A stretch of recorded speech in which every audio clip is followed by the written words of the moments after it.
All right, we're back for our daily college basketball best bets here on Wednesday, January 15th. And we're back after, not a great day yesterday, but a good day, still a positive day. We didn't hit that, reverse sweep like I saw some of you calling for in the comment section down below. Again, it's all fun and games. It's all love at the end of the day. But yes, we're back for more college basketball best bets for today. And of course, you've got a huge game today in Ames, Iowa, between the number 9 ranked Kansas Jayhawks and the number 2 ranked Iowa State Cyclones. We will have a best bet for you with that game, and obviously for others today for this college basketball Wednesday. And before we get into the video, folks, make sure to hit that subscribe button down below for some more daily college basketball best bets here on the channel. Again, yesterday a 3-2 day, a positive day, not a great day, but a good day. I actually went to the San Jose State New Mexico game, and my goodness, that was not a best bet. I stayed away from it because of this reason. I was scared of New Mexico going on the road, and unfortunately, the Spartans won.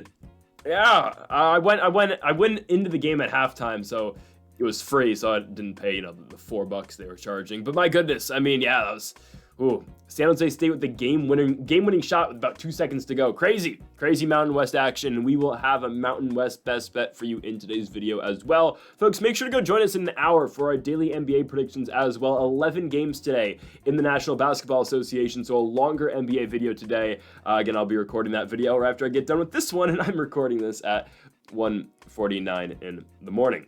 1:50 now. A little bit earlier, but it's okay. Also, go make sure to check out our UFC 311 predictions. Islam Makhachev, Arman Sarukian in the main event this week for the UFC in the Intuit Dome in Los Angeles, California. Co-main event, Bantamweight Championship on the line. Merab Dvalishvili takes on Umar Nurmagomedov as well. Okay, let's get on to the first of our 5 best bets for today, and we are going to the Patriot League. Yes, we're going back to the Patriot League, but honestly, the Patriot League has been pretty good to us, except for Loyola Maryland, okay? Loyola Maryland, that wasn't great. But we're going back to the Patriot League because I think there's good value on Army. We get even odds between Army and the Lafayette Leopards, and we like the Army Black Knights, okay? We are fading a Lafayette team that is 0-2 on the road this year in the Patriot League and 2-0 at home. And we are taking an Army team that is 1-0 so far this year at home in the Patriot League. They've played 4 total games, but 3 of those have been on the road, winning at Lee in their last game, losing at Colgate and losing at Boston University, but a win again at home against Loyola Maryland at home, and then obviously the win against Lee on the road.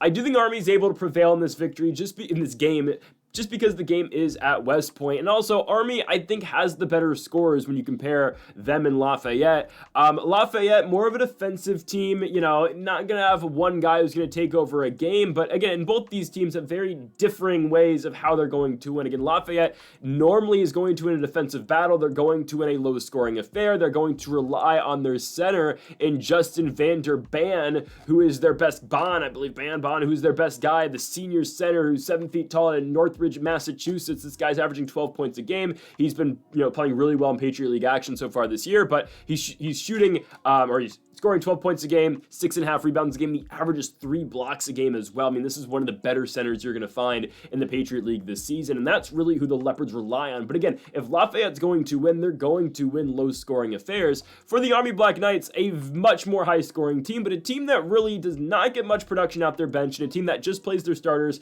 primarily, 90% of the game. We're talking about Jalen Rucker, who averages 18.5 points a game, Josh Scovins, who's averaging 16.5, Ryan Curry, who's averaging 12, and AJ Allenspatch, who's averaging 11 points a game. Again, those 4 starters on this Army Black Knights team are going to lead the charge in terms of scoring every single night. And again, Army does play their starters for majority of the game. So again, it is kind of just all centered around these guys. But again, I like Jalen Rucker. Rucker's been putting up, pretty big numbers. He put up 26 in the Loyola Maryland victory. Non-conference game, but still a win over the UTSA Roadrunners. Rucker puts up 27 points, put up 34 points in their triple overtime win over Lemoyne earlier this season. I don't think Army's all that bad, honestly. Again, we're getting even odds for this game. I'd say these 2 teams are pretty evenly matched. And again, it's really whatever team's able to impose their game style better, essentially. Again, Lafayette, usually not going to boat race you. Let's just be honest. If they're going to win a game, they're going to shut you down on the other side of the court, and they are going to do just enough offensively. Hell, look at their win over Boston University this year in Patriot League play. January 2nd, they win 60-46 at home against BU. Again, it is a defensive game that Lafayette, they win the possessions when they're on defense against BU, and they score 60 points and they win. Again, the Holy Cross game, I think, is by far their best victory on Saturday. They went 82-65, but again, that's all set up because of how they're able to stop Holy Cross on the other side of the ball. This game's at Army. I'd expect Army to get off to a pretty quick start, and again, we need the Black Knights to be able to efficiently score, and we're going to need some shooting. Again, we're going to rely on guys like Jalen Rucker, Ryan Curry to hit that mid-range shot, potentially hit that long-range shot as well, and stay out, obviously, of the post and down low with the guy like Vander Baan, who is, again, averaging 3 blocks a game. Again, he's just this dominant presence down low for Lafayette, and I think, again, if Army's able to play around that, they should be fine in this game. As long as they don't get stuck into a low-scoring game with Lafayette, I think they win. Because, again, if Army's able to play up-tempo basketball, if they're able to push the pace, if they're able, again, to make this game fast, I don't think Lafayette's really able to keep up. And again, with this game being at Army, I think Army's able to play their own type of game. I think they're going to be in their element in this one. And I do think the Black Knights win off of a big night out of Jalen Rucker. We are going to see if AJ Allenspatch, I believe he's going to have to be the guy on Bond in this game. We will see if AJ Allenspatch has a game against Vander Baan. Again, Allenspatch, 6'8", the senior out of Simpsonville, South Carolina. He averages 9 rebounds a game, but again, it's a difference playing some of these Patriot League centers and a guy like Vander Baan, again, who is one of the taller and one of the better centers in the Patriot League. We'll see. I think Army will be fine in this game. As long as their shooting gets going, I think they'll be okay. Lafayette, not really that great of a shooting team, with the exception of Alex Chaikin, who's averaging 11 points a game, but again, probably their best shooter on their team. I think Army should be fine in this spot. We're going to get them at plus money in this game. Or no, we're going to get them at even money. That's fine. Minus 110, minus 1.5, whatever you want to take. Just take the money line at that point. Give me the Army Black Knights at home at West Point. I think they're able to pull it off and win this game to win their 3rd in Patriot League play this year. All right, that was the appetizer. Let's go to the biggest game of the day, obviously, on ESPN2. What's on ESPN tomorrow at 4 o'clock? Oh, the NBA. Right. Sixers-Knicks is on at 4 o'clock on ESPN tomorrow. So again, if you want to watch your NBA predictions, that'll be coming out in an hour. But on ESPN2, we have the Kansas Jayhawks, who come into this game ranked number 9 in the country, taking on the number 2 ranked Iowa State Cyclones. I'm taking Iowa State minus 6.5. It's one of these situations where I think it's somewhat similar to yesterday. Now again, I know Auburn's dealing with the injuries. My apologies for that yesterday. But hell, it didn't really matter. Auburn still won the game by, 20 points against Mississippi State. Again, yes, the Bulldogs made a little bit of a comeback midway through the second half, but that was all Auburn in that basketball game. And really, again, I think Iowa State really runs through the Jayhawks here. This is a statement style of game for the Iowa State Cyclones. Again, it feels like the committee, whoever makes the rankings, they finally got it right. Again, Auburn is the best team in the country, and I do think Iowa State's the second best team in the country. And I get it. Iowa State just played a war the other night on Saturday night in Texas against the Red Raiders, but they came out on top, winning that game in overtime, 85-84. This is the second best team in college basketball right now, with the only loss, of course, being to Auburn in November, where they lost the game by 2 points. Again, will we see these two teams square off, later down the line in March? Who knows? But I do think Iowa State right now is the second best team in college basketball, and this feels like the game where they really prove it. Again, this team they've got, 2 ranked victories all year, which is great because they're good wins. Oh, Baylor, Marquette, the Marquette wins obviously big time. Obviously Marquette yesterday going to DePaul and winning. Man, DePaul almost had that one, but you know what? DePaul still can't win it in the Big East. Shout out to Marquette going on the road and winning in overtime. Closer than it needed to be, but I'm glad. I don't have nothing against DePaul. I just find it really funny they can't win the Big East. It's hilarious. Again, who will win a game first? DePaul in the Big East or Minnesota in the Big Ten? We will find out as the season goes on. Before the Jayhawks, again, they go on the road to Iowa State in this game. I don't think Kansas is well equipped to win this basketball game. That's all that's where I'll put this. Okay. Kansas won't be able to keep up.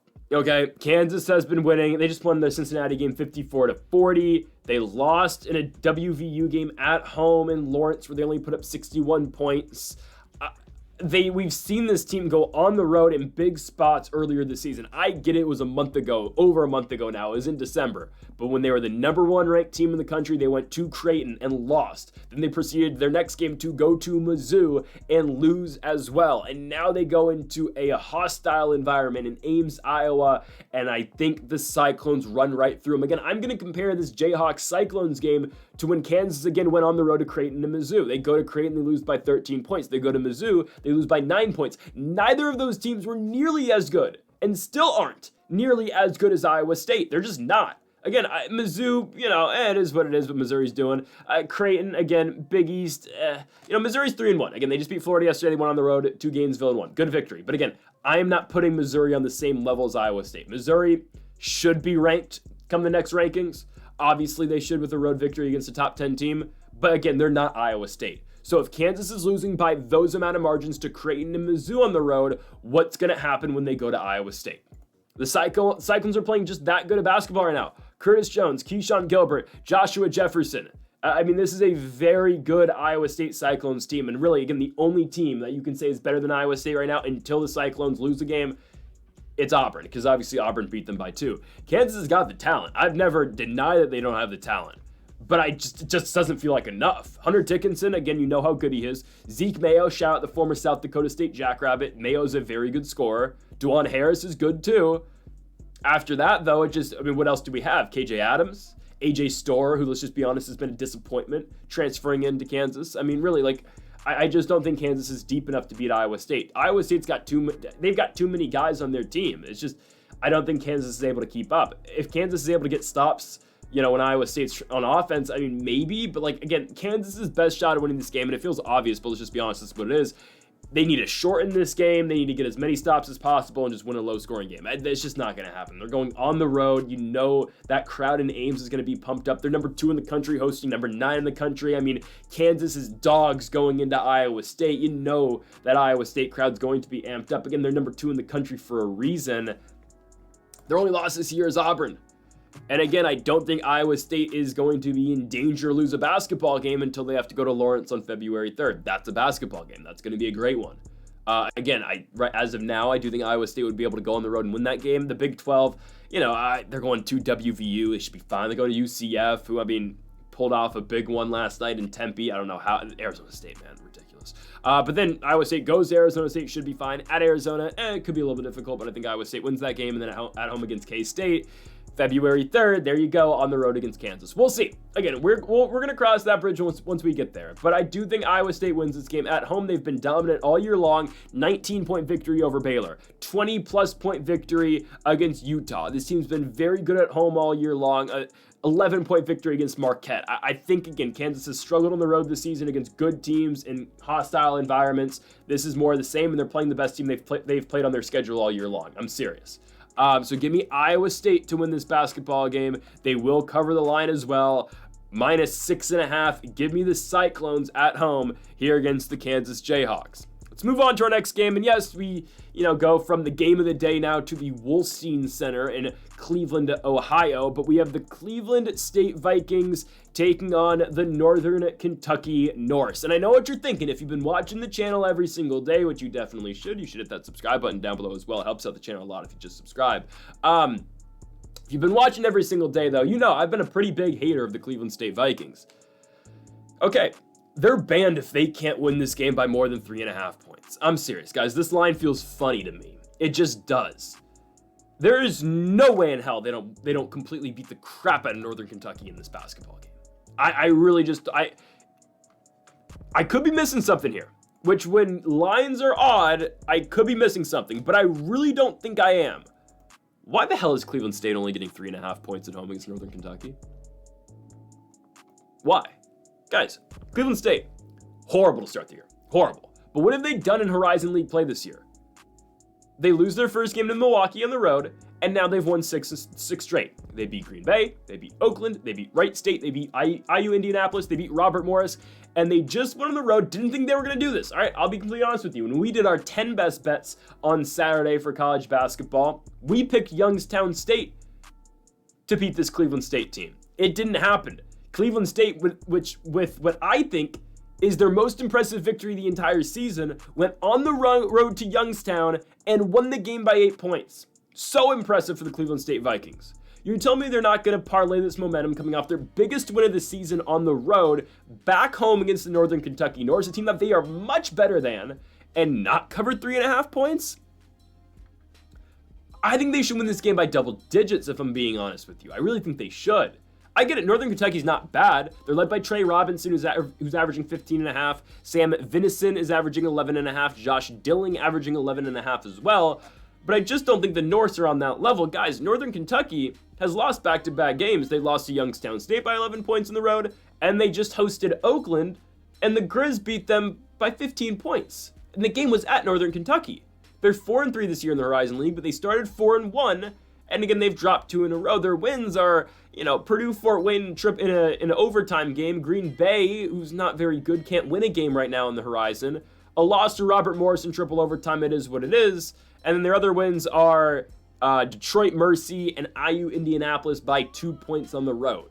It's honestly not all that impressive. Again, Northern Kentucky, when you're watching the Norse, it's going to be all Trey Robinson. Robinson is a baller for this Northern Kentucky team, leads them in points and rebounds, and again, he's going to do all the scoring for Northern Kentucky. This is a guy who's going to impress you when you watch him, but I just think all around, Cleveland State is the better team. They don't, again, have one guy like Robinson in Northern Kentucky, but you get Tevin Smith, who's averaging 14, you get Dylan Arnett, you get Taj. I'm not even going to try to pronounce his last name, but he had a really big game the other night for Cleveland State, especially in that one against Youngstown. He scored 21 on the road. Again, everything kind of feels like Cleveland State should win this basketball game. They're at home. They're only getting 3.5 points. I really think they run away with this one. Guys, Cleveland State all year long in the Horizon League has not won by less than 3 points.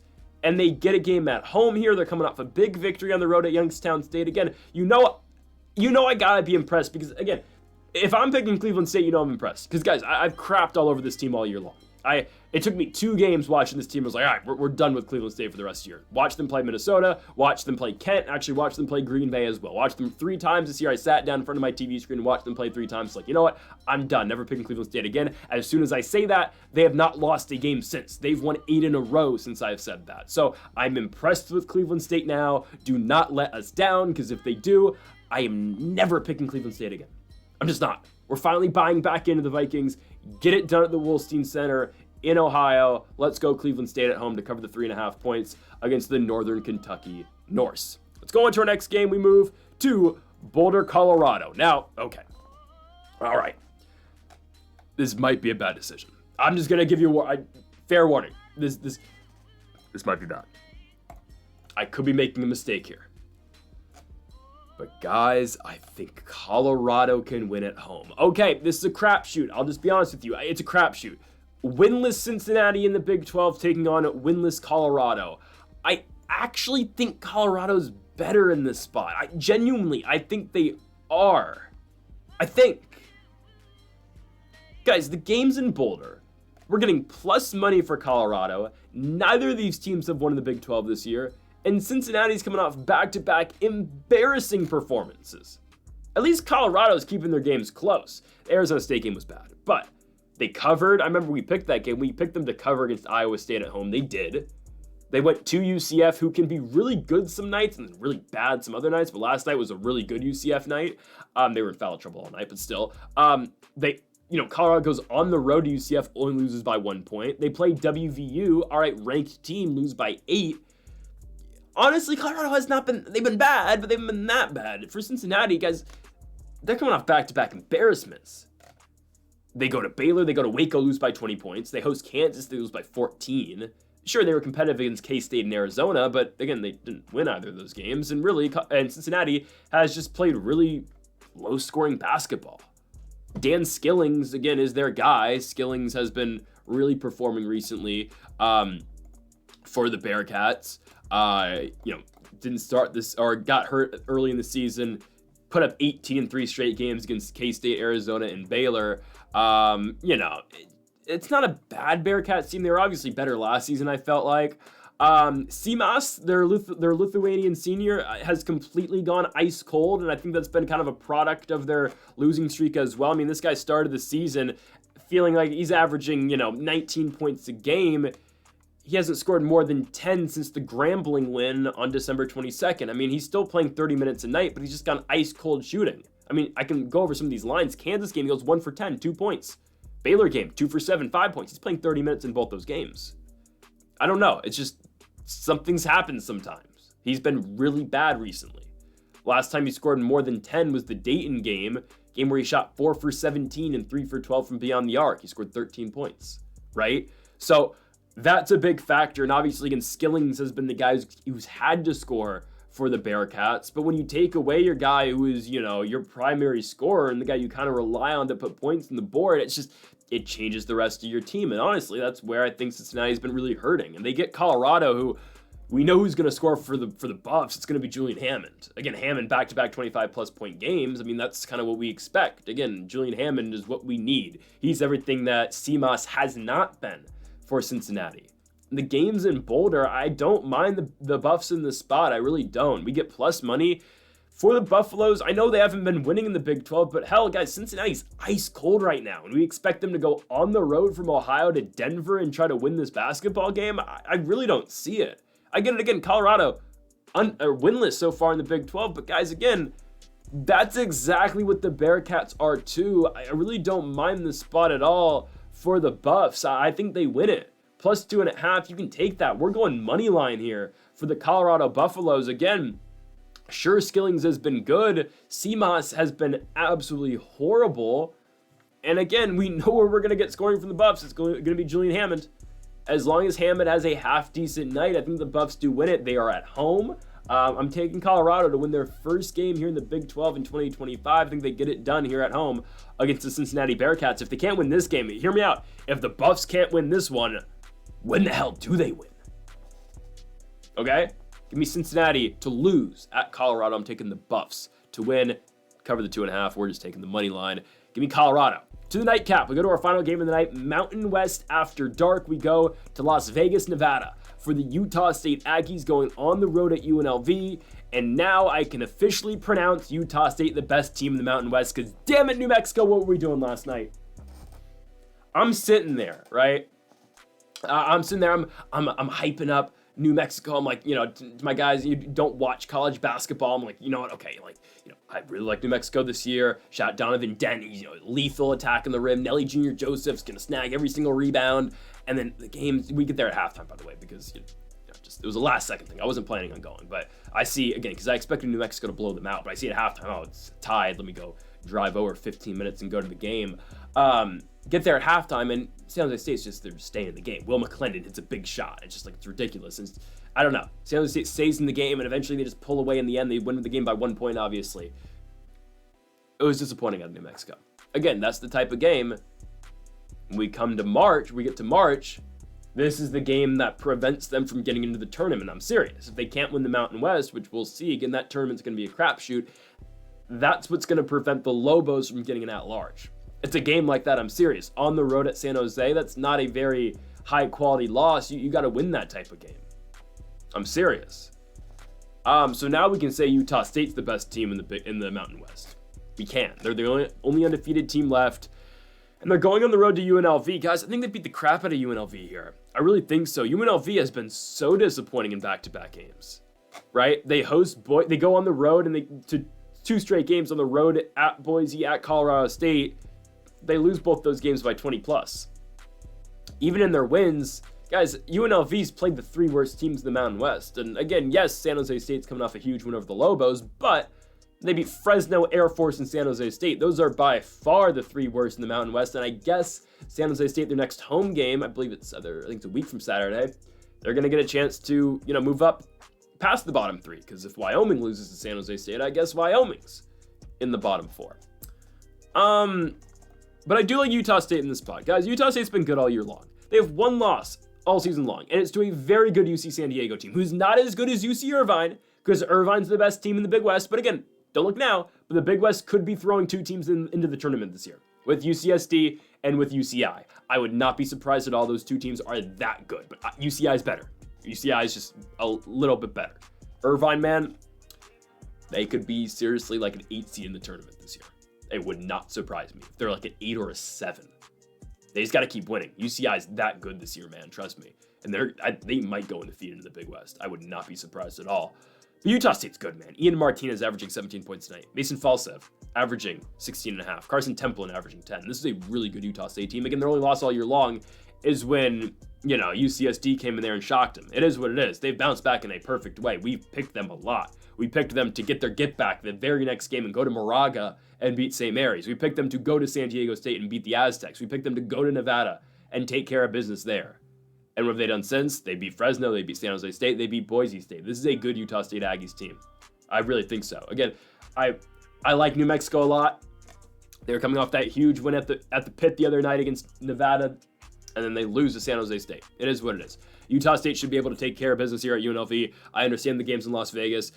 I don't think it plays too much of a difference. I really don't think it does. I think Utah State still goes in there and beats them. Dedon Thomas, obviously the best guy on this UNLV team, is averaging 16 points a night. Good player, really, but again, the better team is the team coming out of Utah here. Give me the Utah State Aggies, -4.5. We're going to take that. They're on the road. Again, I understand that, but I think they're still better. Give me the Aggies to go to UNLV, and they'll take care of business. Utah State wins this game in the nightcap, and they'll cover the 4.5 points as well, solidifying themselves as the best team in the Mountain West so far this year, because, the Lobos, man. The Lobos. So, folks, that'll do it for our 5 best bets for college basketball here on January 15th. If you haven't yet, though, make sure to hit that subscribe button down below for more. Make sure to leave a like. If you did enjoy the video, make sure to comment if you do disagree with any of the picks. Folks, thank you all for watching, and Mamba forever.